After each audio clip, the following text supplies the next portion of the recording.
This is the world of company secretaries. On this channel, you can watch interviews with company secretaries across the world. Make sure you subscribe and hit that bell icon. As a student who's studying either only CS or CS with law, or maybe CS with, let's say, a regular BCom or an MBA, things like that, for doing a 3-year law course, they'll open up all these opportunities which you just told right now. So, how positive are you for someone who's going to get into the profession next 2-3 years about the corporate law work which you spoke right now? What are the opportunities for them? Okay, so firstly, when you graduate and you have your degree in your hand, work with somebody, right? Don't head out to say, okay, I want to set up my practice on day one. True. It'll take a beating on your own confidence because you don't have that shelter above you or the cover or the mentorship to be able to go ahead. Even though you have friends or seniors who are willing to guide you, working with somebody as being attached to an office is a very big deal. So that step, according to me, is very important. When you pick a particular office, you say, okay, which office has the kind of work which I like. Secondly, more than what you like, look at the office that has a lot of work. I mean, money is okay, fine, all right. But initial first 2 years, go to the office that actually has a lot of work, variety of work. So you do, all those 4 or 5 different areas or 10 different areas of work. As you start doing it, you will walk down one or the other avenue that interests you, right? To be able to say today, oh, is my qualification enough today for an area of work that could come up 10 years from now? It's impossible to say. Like I told you, right, when I graduated from law school, what I studied at that point in time to what I'm doing today has almost no connection, excepting the Companies Act, which was 1956 at that point, and now it's 2013. Other than that, the concept of PE itself was very, very, very minimal.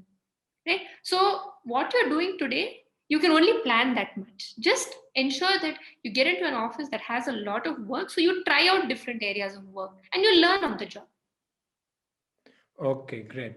Now, another question which students ask, because most of them are studying CS, is that we study company law in depth, but for someone like you who's working mainly into transaction work, can you briefly share with the students what are the different kinds of laws that you have to work with or you have to study and which will come in handy when you do your work, apart from Companies Act? Yeah. Apart from the Companies Act, the Contract Act, which is very crucial.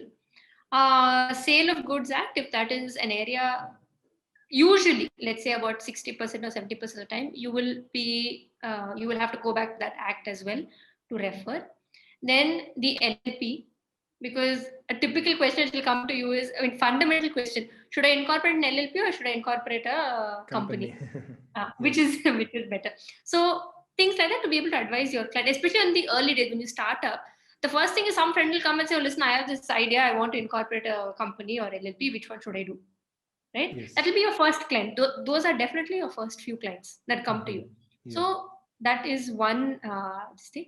Other than that, obviously, the FEMA, because in case you're advising on a company which has foreign money, whether it is under FCRA or it is investments, then FEMA is very important to study.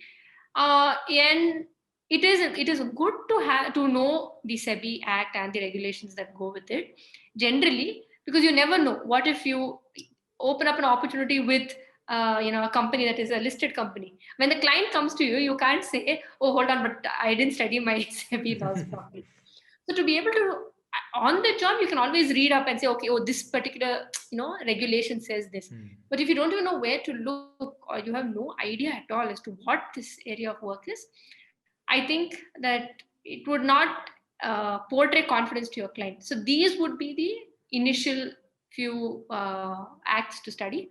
If you want to do disputes a little bit, maybe the Arbitration Act, because that would be the typical clause that comes in. Or if a company receives a notice and you are the in-house company secretary, then they'll give you the notice and say, okay, now what do I do with this? I've got this notice. So the Hmm. Arbitration Act will give you a sense of perspective. But yeah, I think by and large, these would be the acts. Okay.